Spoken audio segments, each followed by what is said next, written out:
ஒரே வீட்டில் வாழ்ந்தாலும் கணவன் மனைவியை தொடவில்லை. ஏன் தெரியுமா? தில்லை சிதம்பரம் இறைவன் ஆனந்த தாண்டவம் ஆடிய புனித இடம். அந்த தில்லை நகரத்தில் ஒரு எளிய குயவர் குடும்பத்தில் பிறந்தார் திருநீலகண்ட நாயனார்.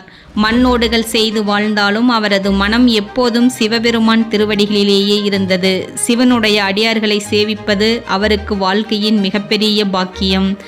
அவரது மனைவியும் கணவனுக்கு ஏற்ற பக்தியுள்ள நல்ல இல்லத்தரசி. இருவரும் எளிமையாகவும் அன்பாகவும் வாழ்க்கையை நடத்தினர். ஆனால் ஒரு நாள் விதி ஒரு சோதனையை ஏற்படுத்தியது. ஒரு தவறான தருணத்தில் நீலகண்டர் ஒரு பறத்தையின் மீது ஈர்க்கப்பட்டார். இந்த செய்தி தெரிந்ததும் அவரது மனைவியின் இதயம் நொறுங்கியது.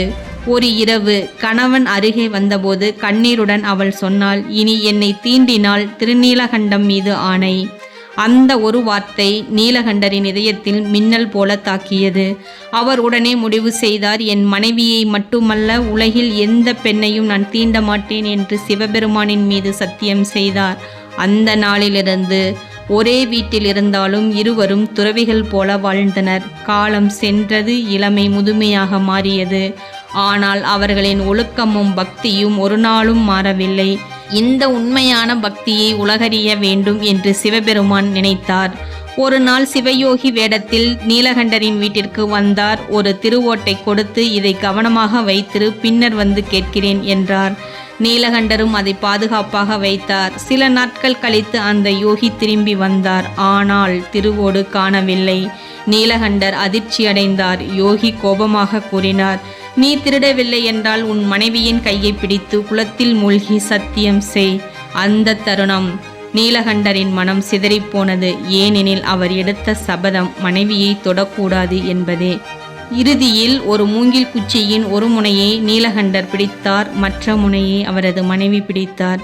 இருவரும் பொற்றாமரை குளத்தில் மூழ்கினர். அவர்கள் மேலே வந்தபோது அங்கே இருந்த அனைவரும் அதிர்ச்சியில் உறைந்தனர். முதுமை மறைந்து இளமை பொலிவுடன் இருவரும் வெளிவந்தனர்.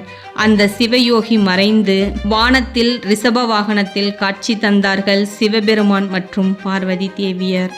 அப்போது சிவபெருமான் அருளினார், நீங்கள் ஐம்புலன்களையும் வென்ற பக்தர்கள், உங்கள் பக்தி உலகிற்கு எடுத்துக்காட்டு. அவ்வாறு இறைவன் அருளால் நிலையான புகழை பெற்றார் திருநீலகண்ட நாயனார். இதிலிருந்து நாம் தெரிந்து கொள்ள வேண்டியது என்னவென்றால், பக்தி, ஒழுக்கம், உண்மை, இந்த மூன்றும் இருந்தால் இறைவன் நம்மை ஒருபோதும் கைவிட மாட்டார்.